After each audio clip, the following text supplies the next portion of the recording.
Hi, everybody. Thanks so much for registering for my the Meadow class. I wanted to do a little short video on some prep work. I know it's all in the notes, but I just thought, you know what? A little video might help you guys out. So I hope you enjoy it. If you have any questions or concerns, make sure that you contact me. And I look forward to painting with you guys soon. So I'm just going to switch cameras around. Just wanted to pop on and do a little facial and say hi. And now I'm going to switch to my other camera. So here we go. And let me just check my settings. Looks like you can see it really well, but I just want to double check. I got a couple overhead lights. Sorry, I'm babbling. Da, da, da. Video settings, and of course they change everything. So all right, there we go. Actually, that looks like it helped a little bit on my lights. So, okay, so here we are. Here's the Meadow. Had a lot of fun designing this one. And if you notice, so it's definitely a little bit lighter up here and a little darker around the outside edges. Um, And I thought that was really kind of effective. You know, it's not like really, really major. I wondered about doing a little bit more at the end, but I just left it the way it is. So anyhow, I'll show you how I did this. This is on a 9x12 canvas. You guys can certainly paint it on your surface of choice. It would be nice on a wood plaque or something as well. So just move that. And I know this is actually going to be a little hard to see because there's nothing on the canvas. But the colors, and again, this is all in your notes, but I've squirted out some light buttermilk, some titanium white, antique white, and driftwood. The brush I'm using is a 1-inch oval brush, so it's like a nice big filbert. You could use a flat. Sometimes I do, but depending, if you have a nice oval, it works well. You won't sort of get those lines that you get from using a regular flat. If you don't have an oval and you don't want to get one, that's okay. Keep a mop brush handy because you can always mop and soften out your edges. I'll pull out my mop brush just in case. I don't mind if it's a little bit streaky though. I always say a little streakiness is good. It kind of adds to the background. So I'm just going to wet my brush, keep a little bit of water in there to give me some playtime. If you guys are used to using extenders and stuff, you certainly could. And I know my camera's kind of in and out, and it's a really good camera, but because there's no color on here, it affects it in the beginning. So I'm going to pick up some light buttermilk, and I'm just going to loosely put that on a little more in the middle of my surface. Working, I don't have to take it right to the outside edges. And I know if you guys are thinking, okay, Deb, I can't see this, but hopefully you kind of get the idea. So then I'm just going to use a dirty brush and I'm just going to pinch wipe it in between my paper towel, and then I'm going to pick up some white. And I know I want it a little bit brighter, kind of in the top middle.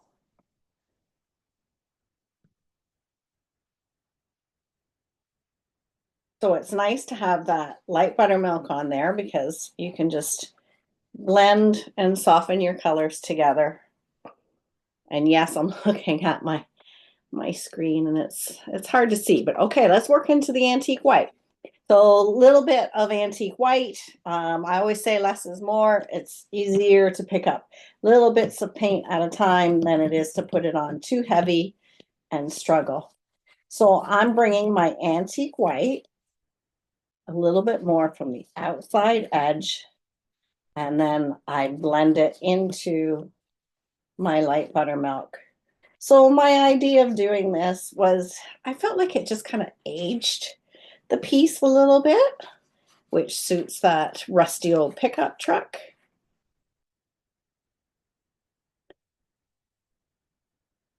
So I kind of do an X motion, but not all the time. I kind of sweep it back and forth.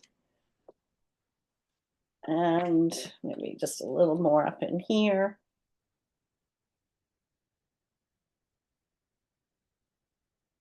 And yes, we will lose some of this because our tree goes on along the top and everything else. This is just to create a little more interest to the background.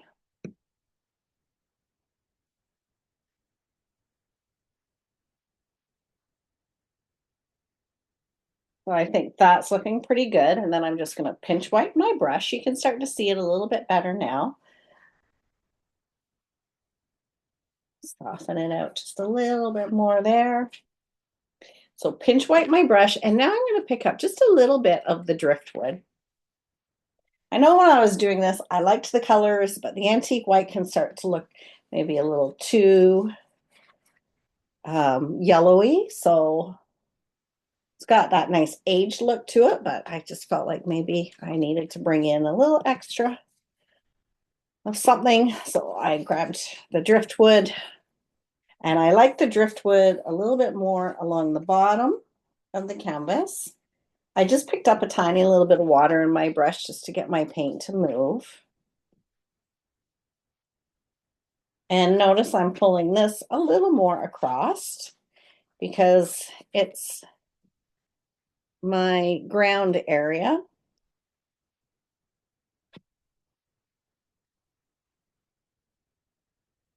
Just blend it up into the middle of the light buttermilk and soften it out.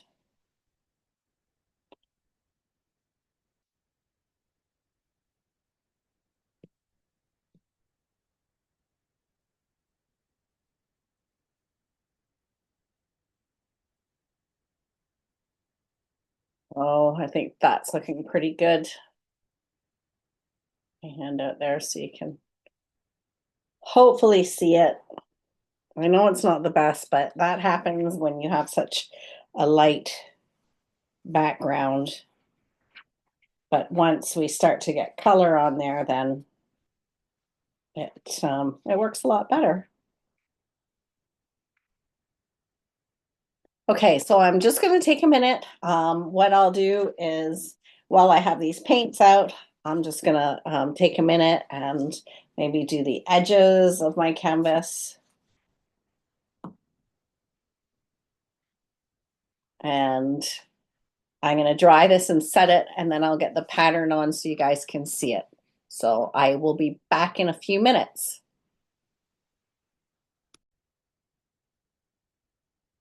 Okay, so I think you can see it a lot better now under the light. So I've got my background on and I have the tracing of the truck on. I notice I actually just missed the little suggested tire on the right side. So I'll get that on after. But there's one more thing. I was kind of debating whether or not to have you do this, and I'm going to. It's we have our work cut out for us for the day seminar. It's going to be a lot of fun. I'm not trying to scare you or anything, but sometimes with all the little details and everything, um, if we just get a little bit more done in advance, I feel like it's just going to make it for a nicer, more enjoyable class. So what I'm going to do, I'm going to do a demo on this, and I'm going to zoom in so you guys can see it. I'll get my original out. I want to get a little bit of color on our truck. There we go. So just to explain the process, we are going to do a lot more in class because it's layering the colors. But the first couple colors that I got on, which again, I think will save us an awful lot of time when we go to paint. And that's why you guys can do it at your own leisure as well, instead of feeling maybe rushed. We're going to get on the first color of Bahama Blue. I've got the nice big bottle of Deco Art Bahama Blue. And Honey brown. So the honey brown is our rust color. In class, we will definitely add more. We're going to add some dark chocolate and um, some milk chocolate and stuff to our rust, but this is just sort of the first stage. And the Bahama Blue, again, like just so you know, it's all in the notes, but in class, we will add some Mystic Teal to that. And then we actually do a little brush mix of Mystic Teal and Navy Blue, and we go in and deepen and add much more. Notice when we paint our rust that it is curved into the shape of each body section. So the door is a little more flat, the front fender is rounded, the hood starts a little flat, and then it kind of starts to round a little bit just to give the shape of the hood. So I will get this on and I will make sure that there's a good colored photo of this in your e-packet as well. And if you have any questions or anything, don't be afraid to reach out to me. And when you do this, I'm just going to zoom in. Don't overthink it. There we go. Nice close up of the truck. So don't overthink this. We are going to take advantage of our background, leaving some of our background showing through. And again, less is more. Like if you're feeling kind of nervous, just put on little bits of paint. Don't overdo it because it's always easier to add more than it is to put it on too heavy and struggle with it. So I'll show you the technique. I have in the notes something like a 6 round brush and a 2 round. So I'm going to start with the 6 round first. And I'm even going to see if I can zoom in even more. We'll get a brush out here so that I don't get out of focus.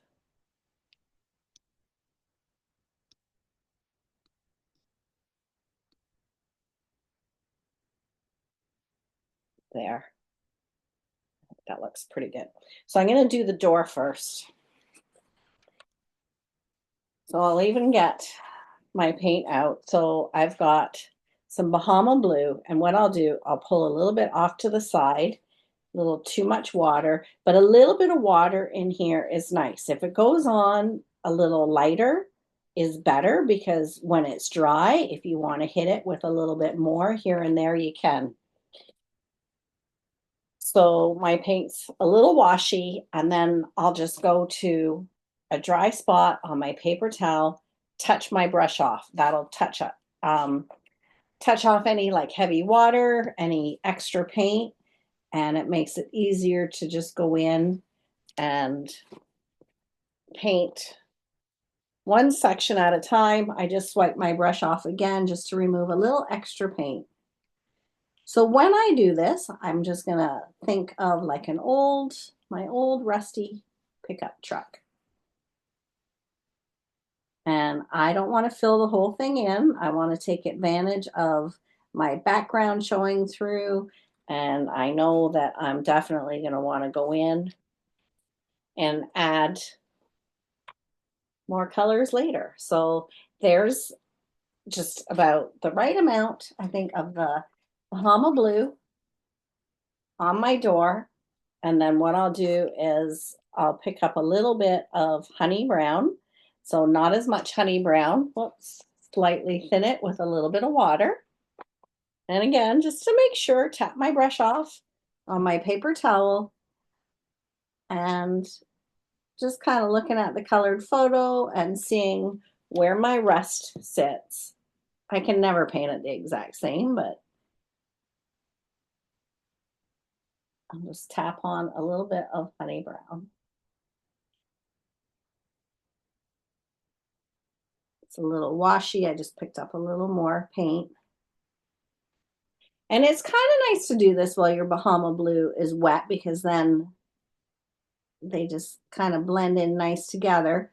But with that being said, just be careful that you don't end up with too much of a green color in there, like if you overblend it. So if you find that that's happening, give it a chance to dry and set up, and then go back and hit it with a little more honey brown.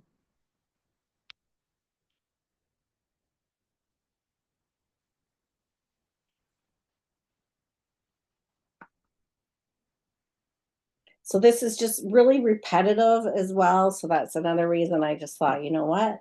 It would be nice. You guys can do this at your own pace. Sometimes I get my finger in there and pat it out. So that looks great for my door. I'm happy with that. I should just leave it alone.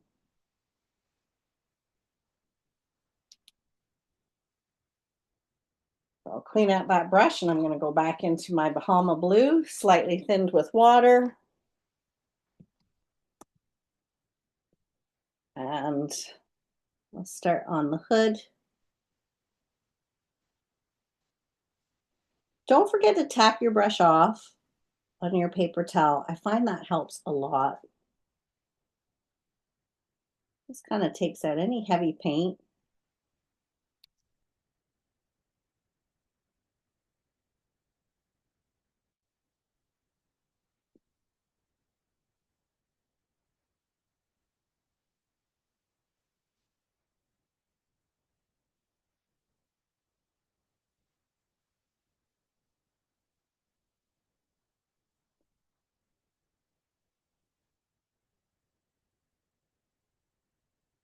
Well, there's my Bahama Blue. Now I'll pick up a little bit of honey brown, tap my brush off on my paper towel again. Like sometimes even once you tap it off once, you kind of have to do it again.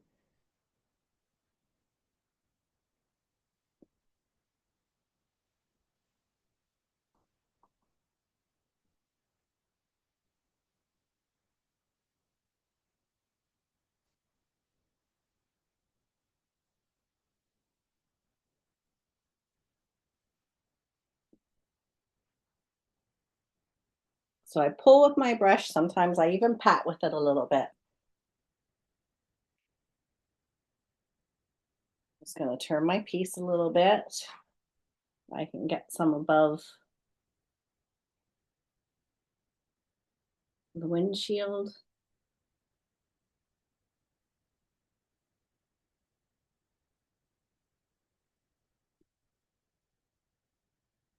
So notice I'm trying to keep some of my background still showing through. Take advantage of that. It'll work really nice for highlights.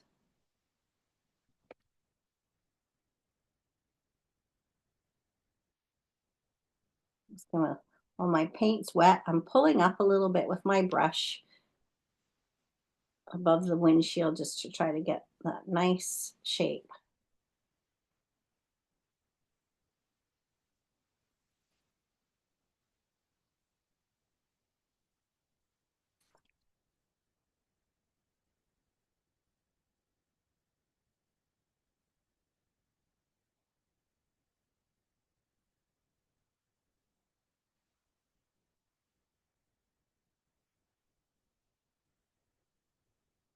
At any point that you need to switch to a little bit of a smaller brush.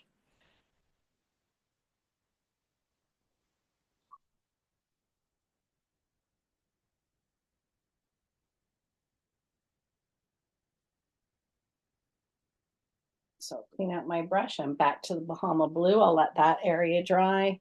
And now I'll go over to the hood.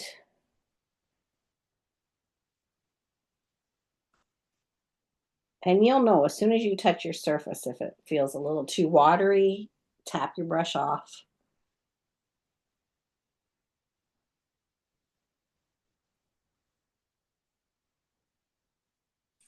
So with the hood, I'm going to try to slightly round into the shape. And I'm going to try to leave some background color showing through.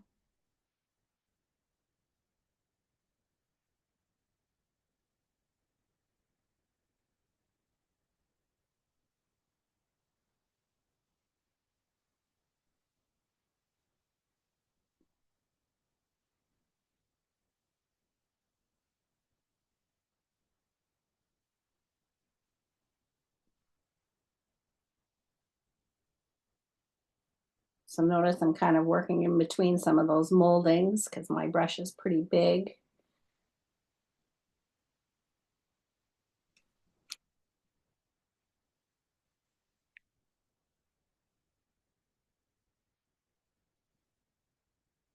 And if you want, once one area is dry, if you wanted to go in and add a little bit of a stronger Bahama Blue here and there, you can. If you're happy with it, honestly, just leave it alone because there's so many other things that we're going to do to this.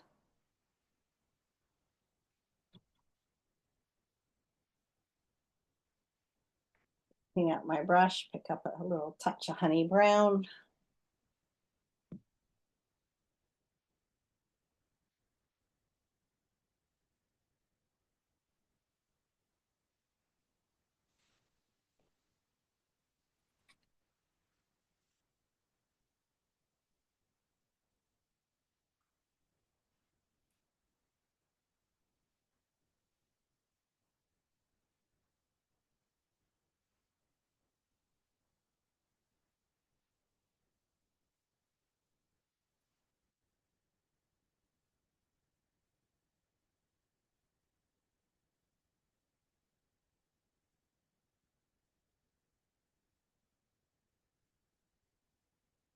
So I feel like that's looking pretty good.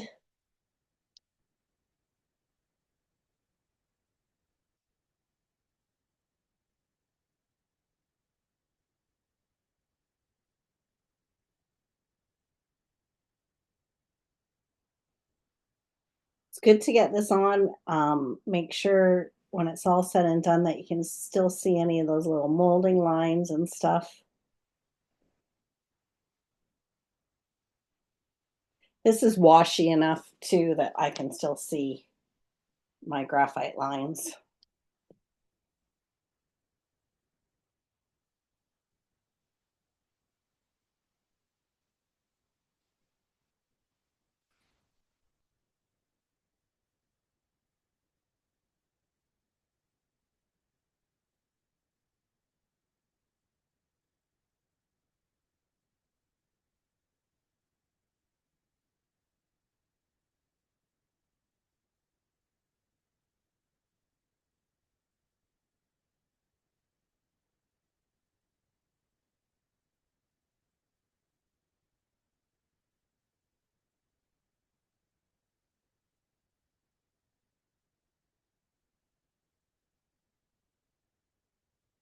Move down to these fenders.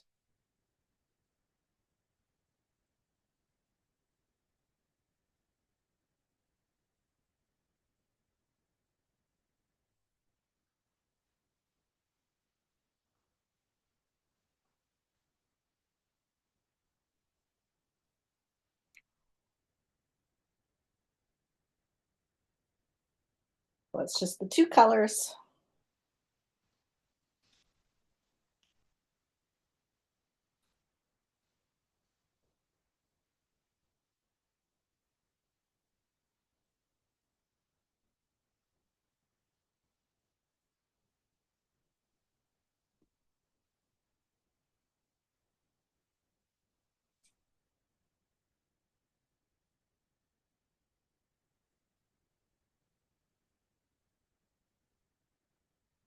So yeah, I think it's an easy technique. If the only thing I think that maybe if when you're putting your honey brown on, um, if it's just be careful that it doesn't get a little too greeny. A little bit here and there is good. Like it's kind of nice to blend them together. But if you want, once it's dry, just go back and here and there just tap on a little extra honey brown just to maybe punch it out a little bit more. If you're worried about it, you can always wait and watch our next steps that we do in class as well. So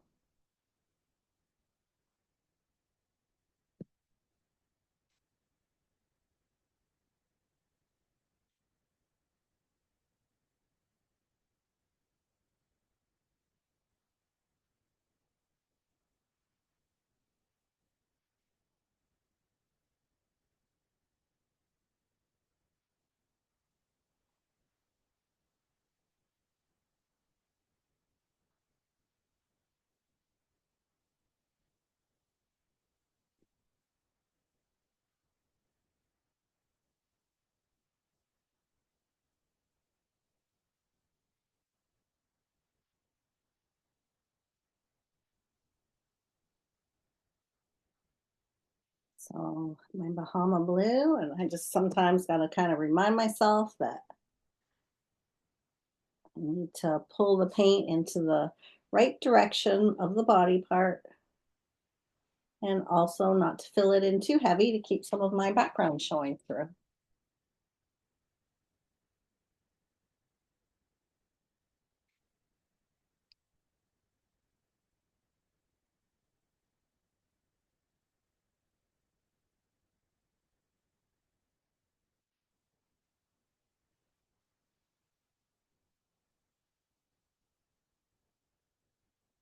Don't worry if you didn't hit all the rust spots because some of the rust is just like maybe a little bit of milk chocolate on its own or some dark chocolate.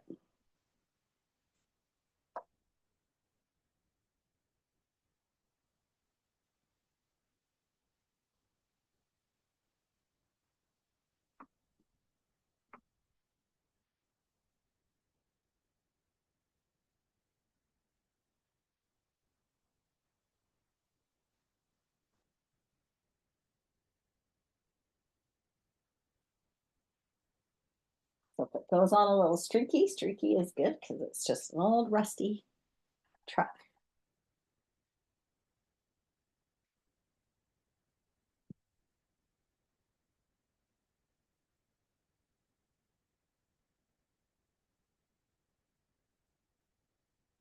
You'll notice I kept a nice little background highlight along the top right side of that fender.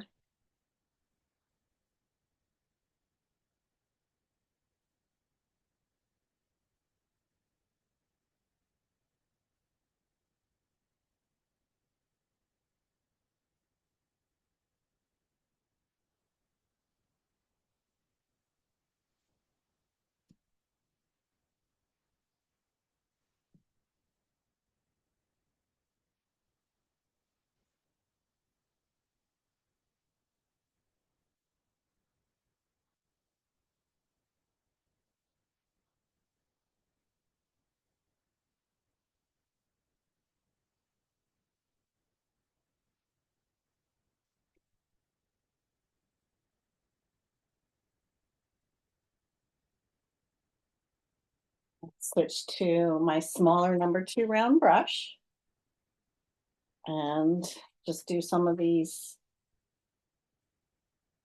moldings and some of the areas around the windows.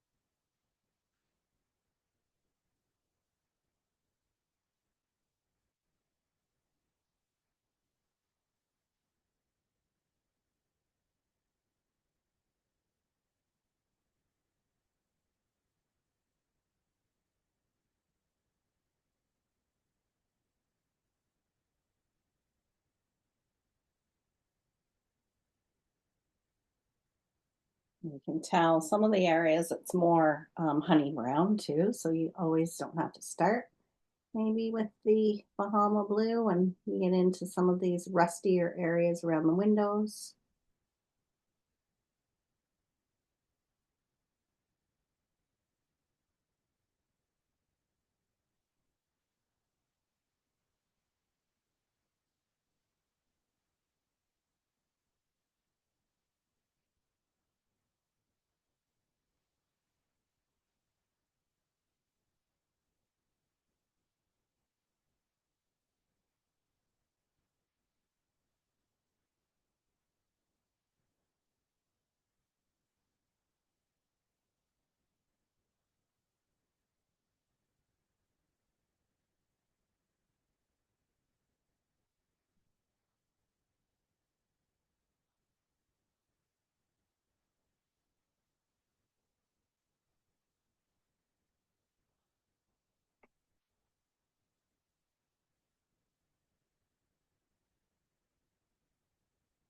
So I can still see my graphite lines.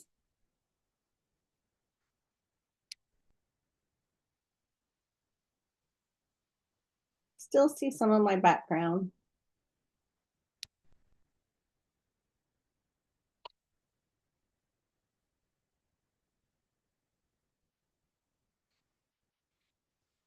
I gotta turn my piece, sorry guys. It's easier to pull towards yourself, so when I get into some of these areas around the windows, it's just easier.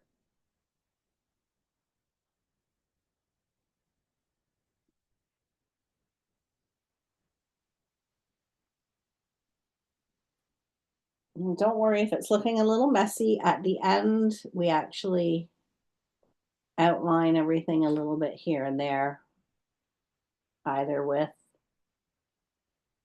a small liner brush and black paint. And if you're not comfortable, I have in the notes, just get yourself a fine little marker, a little Pigma pen. There is a little double line there that is separated after with some black paint as well. So I think it's looking pretty good. Maybe I'll just do around the front grill and that's it. Hope I'm not working you guys too hard already. If you haven't even painted with me yet, don't worry. But you can see how repetitive this was. So I just felt like, you know what? It's kind of nice to get this on in advance. Save us a little bit of time and energy in class.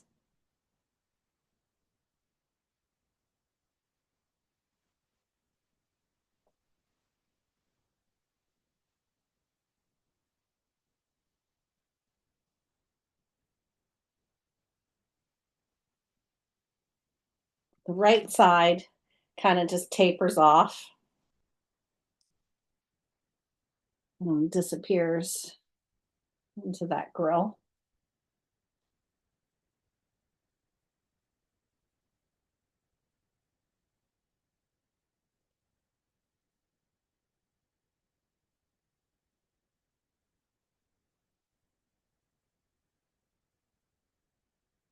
This area here just went on a little heavy, so I just cleaned out my brush, picked up a little bit of water, and just a little bit of water will just help to move that paint around and soften it out.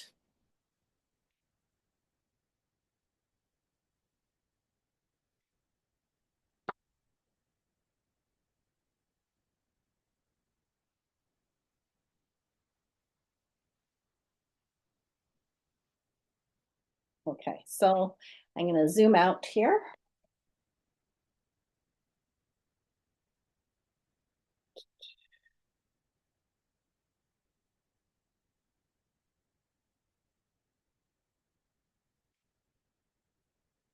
Put two paintings out side by side.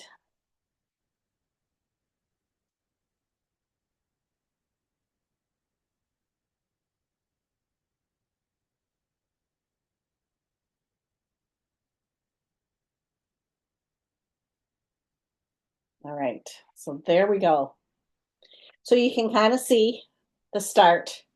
But if you're feeling a little nervous, don't worry because look how much more we have to add to it and we just keep building and layering our colors a little bit.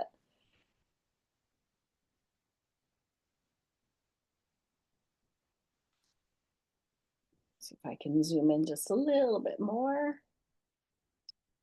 There we go. Okay.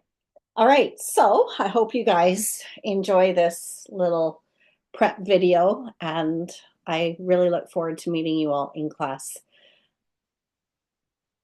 So don't forget, if you have any questions or concerns, you can send me an email. I think you should be good. And yeah, we'll see you soon. Okay, bye for now.